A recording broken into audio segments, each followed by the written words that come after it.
So body positivity and fat activism is something that I've covered extensively on this channel. There's so many different factions of this movement. You have the science deniers, the people that claim regardless of your weight, you can still be in peak physical shape, even if you're about 500 pounds and can't get up out of bed in the morning. Right, yeah, that's peak intelligence right there. No signs of intellectual brain rot. You have the people that deny objective beauty, who claim you can be a 10 out of 10 on the physical attractiveness scale objectively while you're also 900 pounds. It's like, okay. But recently I've been seeing the rise of this new faction of body positivity, and these people I think are the most concerning because they want to literally change the way the economy works and change the basic things we use in our day-to-day life that make the world go around. And I think the key difference is that with the two groups of people I mentioned, the people who think you can be healthy at all sizes and the people who think you can be beautiful at all sizes, those people are living in their own personal delusion. And while it definitely is cringy, I don't think it's affecting the real world very much. Whereas these new fat activists are going crazy. They have an entire list of demands that they need to see implemented in society, starting with a quote airplane revolution. They need to abolish the current layout of airplanes because apparently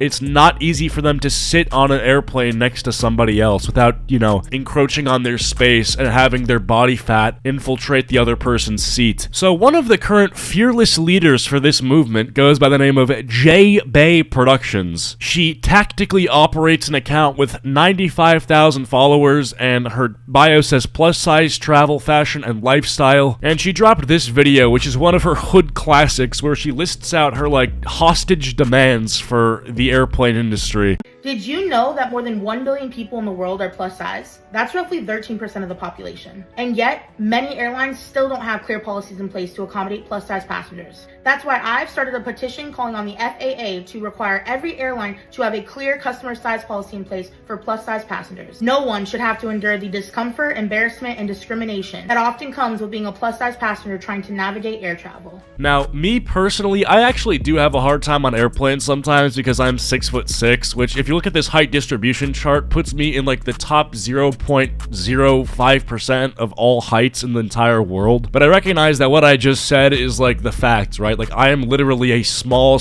minority to the point where they can kind of neglect what I need on a plane. And they're gonna build these aircrafts around what is generally the average height range for human beings. Now, on that same coin, if you are so large to the point where you literally cannot fit in a seat, well, that reflects more on you than it does the people who made the airplane. This is quite literally a you problem, okay? This is your sign to just go, get a Fitbit, go on a jog, and just get your stuff together a little bit, man. Look, I'm not saying that to be mean, I'm just saying that to be practical. If we, fix the problem, quote unquote, in your words, right? We make the aircrafts have bigger, more accommodating seating, right? What does that actually solve? The underlying root problem is still there, that we have an obesity crisis and an obesity epidemic in this country, and I would go as far to say maybe in the world overall. This is sort of rewarding unhealthy lifestyle choices. You're saying the airplane is the problem, not, the decisions you've made to get to the point where you're this large, which is fundamentally what the fat activism movement gets wrong. They literally have zero accountability. By signing this petition, you can help us demand that airlines take concrete steps to make air travel more inclusive and accommodating for all passengers.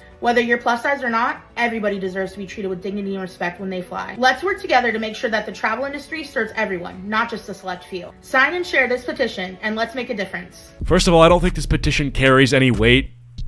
Second of all, she's just wrong by saying airplanes only serve a select few. That's not true. They serve most people fine. This is why I keep using the word delusion, because I feel like these people actually believe that their lifestyle and their community is asking for what's best for everybody. That's just not true. If they made aircraft seating more accommodating, that would probably require them making the airplane bigger overall, which is going to require more fuel, which, there you go, makes the airplane tickets more expensive. So it actually would not be benefiting everybody. Inflation is already a big problem in this country, and if it was to be the case that airplane tickets were to cost more, we'd have an even bigger problem. As a plus-size travel blogger and someone advocating for change in the airline industry, I want to talk about this article that just came out in Business Insider.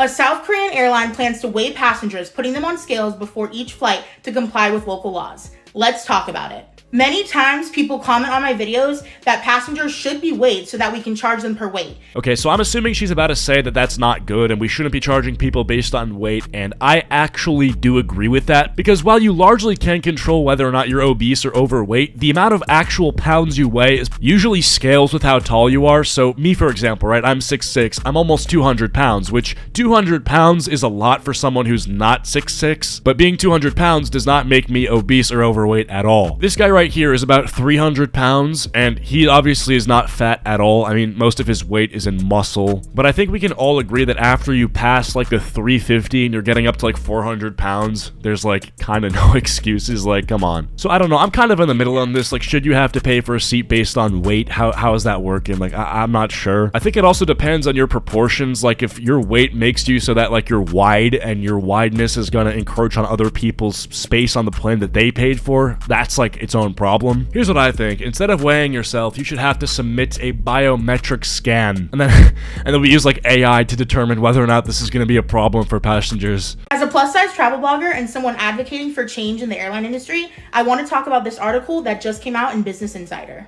A South Korean airline plans to weigh passengers, putting them on scales before each flight to comply with local laws. Let's talk about it. Today's video is all about plus-size travel and navigating airplane lavatories as a plus-size traveler. Air travel can be exciting, but for plus-size travelers, using airplane lavatories can be a challenge. Dude, it's the bathroom. You're literally sitting down. This is the easy part. As a plus-size travel expert, I decided to come up with some tips for using the lavatory as a plus-size traveler. Hold on, did she just say as a plus-size travel expert? How do you become a plus-size travel expert? Like, I feel like you gotta get certified, you know? Like, oh, I'm the expert. Says who? Says who? Did the fat people, like, they decided that you're just their leader? Like, you're their representation? I'm gonna keep it real. As a woman who now wears a size 6X, I no longer fit in an airplane lavatory. So I have tips for avoiding it or for using it comfortably as a plus-size traveler. Okay, that's your sign from God that you need to do something different in life. If you can't fit in a bathroom because of the size of your body, that's a big problem, and it's also your own problem. The airline company is not going to renovate the entire airplane bathroom because you can't squeeze your way into it. You need to fix things. For me, navigating the airplane lavatory comes before I even book my flight. What do I mean by this? Well, let me tell you. I know that for me personally, I can avoid using the lavatory for about 5 to 6 hours on a flight. So I try to strategically plan my layovers. If you're like me and you need or want to avoid the airplane lavatory at all costs, do this one thing.